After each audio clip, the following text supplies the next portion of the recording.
Do you find yourself trying everything for your health, but not really getting as far as you'd expect? I've worked in the natural health field since 1998, working in natural health food stores, to owning my own holistic mom and baby store, to offering holistic nutrition consulting, to educating in a holistic nutrition school, and now studying herbal medicine. Over the years, I've noticed that people seem to come to their journey with nutrition either from the idea of maybe just going to a drugstore, getting a multivitamin and mineral supplement, buying just whatever's on sale or the best buy, to going to the natural health food store and buying remedies to allay their symptoms in a way that is natural and non-toxic. But what I notice is that often people fail to do the base foundational things that they need to do nutrition-wise in order to give their body what it needs to be able to utilize this extra nutrition that they're taking in through a supplement or through a natural health remedy. It seems like people are trying everything, but skipping the foundational stuff. We have cupboards full of supplements and bags full of superfoods while forgetting about what we're putting on our plate. Somehow we've forgotten that as humans, we have a natural dieta. What dieta means is a natural diet and lifestyle and habits that support health. As humans, we thrive on a diet of natural foods, the way nature provided. Just like the animals, if we don't eat our natural diet and we don't have an environment that supports our health, we end up sick, just the same way that they do. It's funny how that seems obvious when it comes to animals, but we forget about that with ourselves. Eating processed foods takes us away from the natural nutrition that was designed to keep us healthy. When we disconnect from nature, we miss out on exactly what was created for us to thrive. I believe that we need to get back to the basics and set a foundation for our health before we start adding on all these supplements and remedies and fancy superfoods. We need to get back to being health conscious, but in a way that's aligned with our nature and the ancestral foods that our ancestors ate. Instead, what we find is a bunch of different extremes. It seems that there's so many different ways that a person could eat, so many different approaches to health and healing. But have we forgotten what is essential in favor of things that sound very fancy and modern and scientific, while forgetting about who we are and what we really need? Here's some of the patterns that I notice when it comes to people intending to be healthy and the different paths that people seem to take that are a little bit on the extreme side while missing out on that space in the middle. I notice that people come towards their health from a bunch of different angles. And I just want to go over some of the different perspectives that people have and how they embark upon their health journey.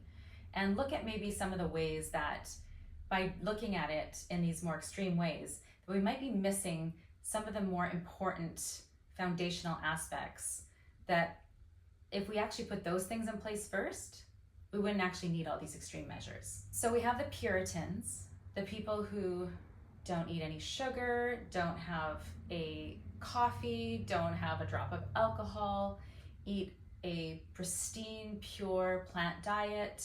Essentially, they're over-cleansing themselves to a state of depletion. And while there's a place for a cleansing diet, it's not the answer to everybody's health problems.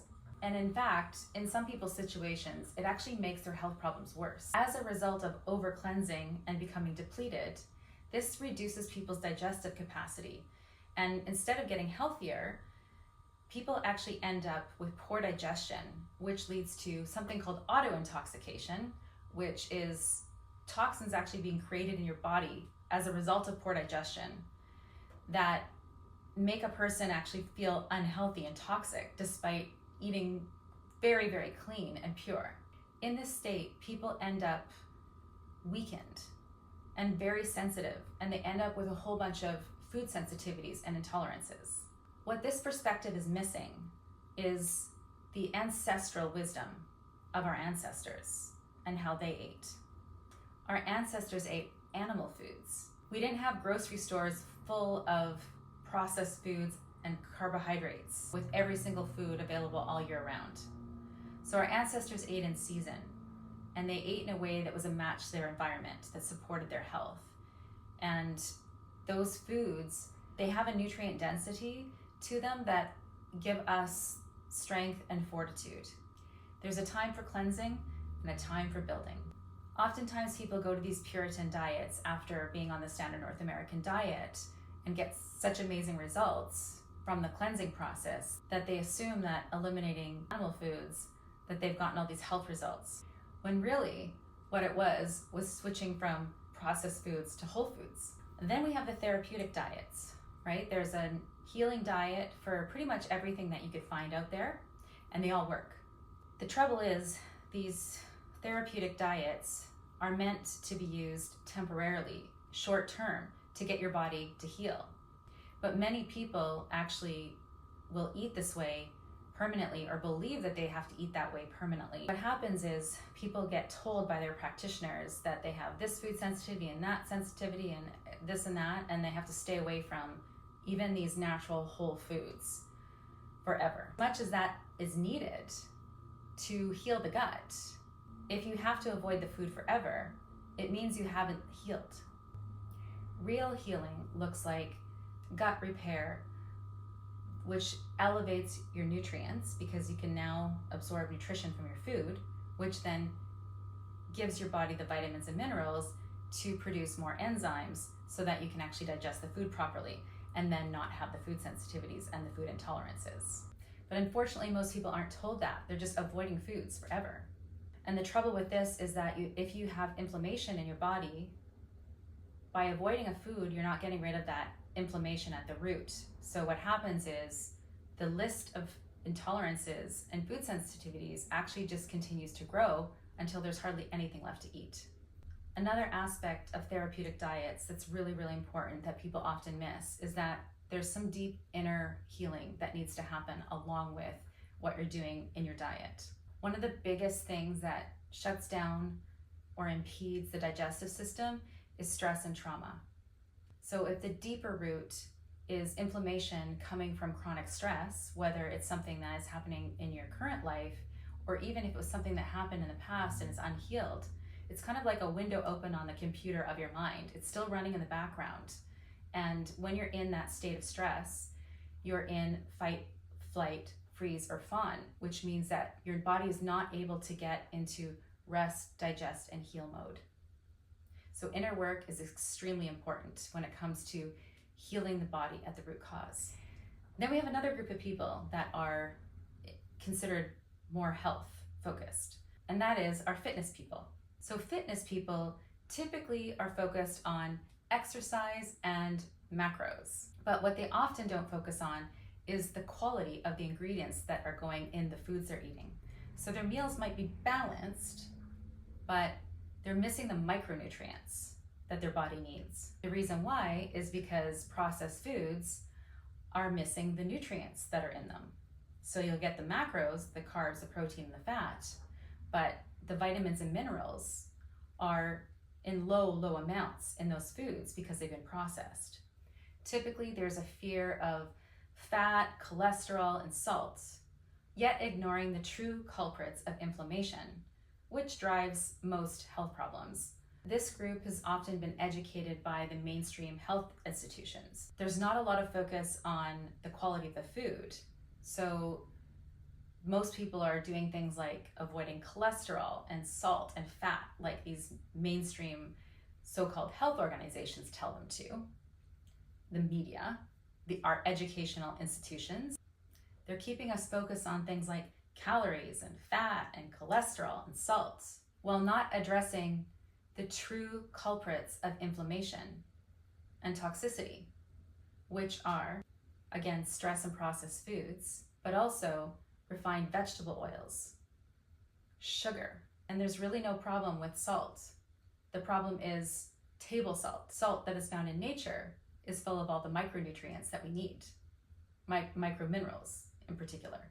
And it's not our fault that we've bought into these ideas of being a Puritan or, just going on these therapeutic diets or just being focused on the fitness stuff. We've all been misled with these half-truths and sometimes outright lies about nutrition.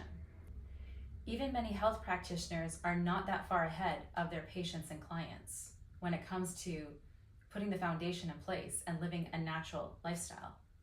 We have to start reconnecting back to nature to put a foundation in place for our health to thrive.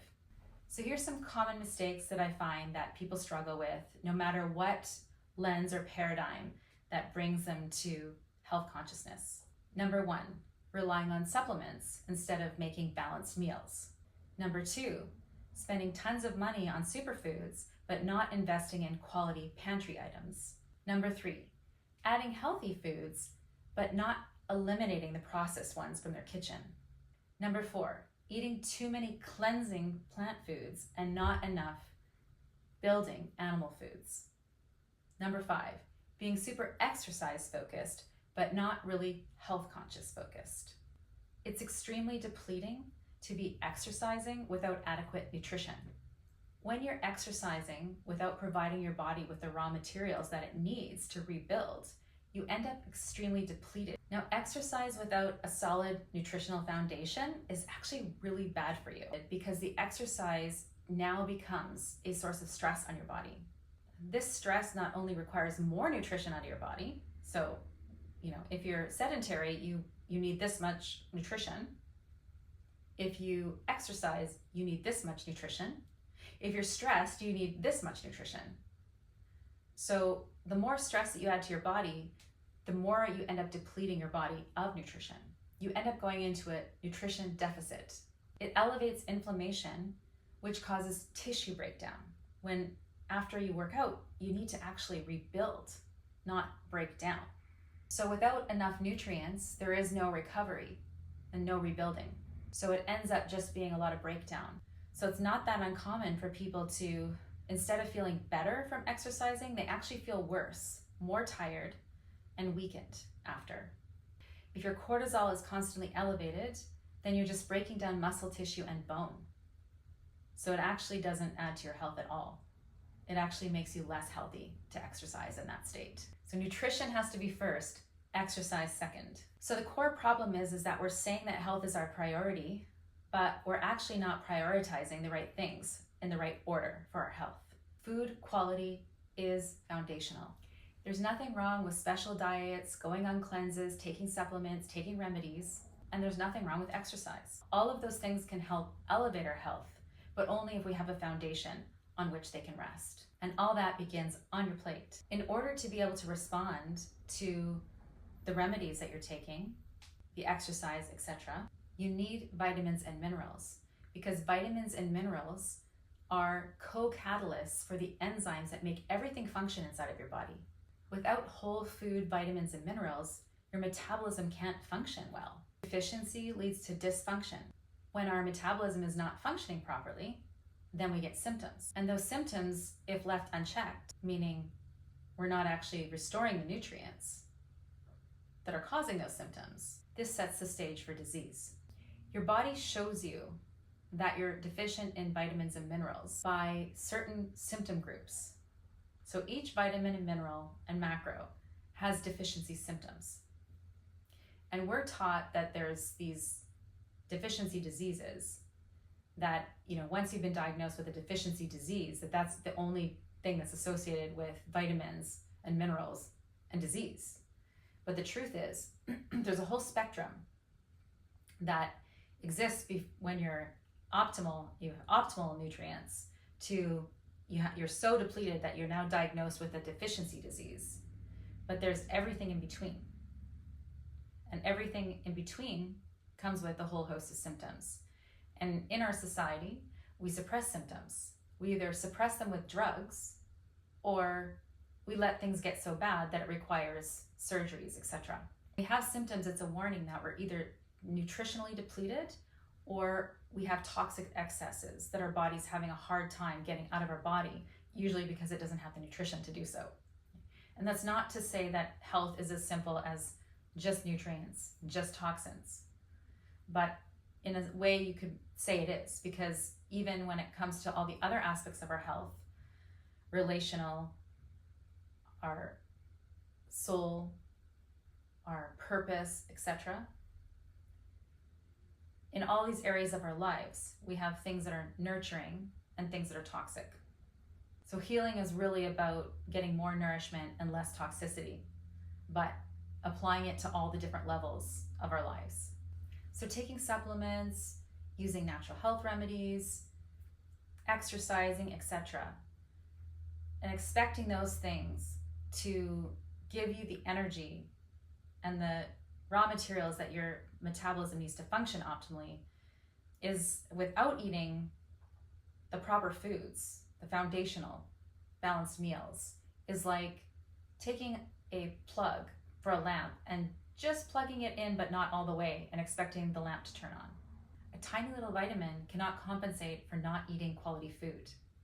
If you just look at it from like a perspective of quantity, what goes on an entire plate versus something that tiny, it's pretty obvious that this makes way less of a difference than this can make. So instead of putting all the power into a pill, the real medicine is in your meals. Balanced meals made of whole foods is the foundation of our health. It's even essential to have optimal nutrition in order to be able to do your inner work.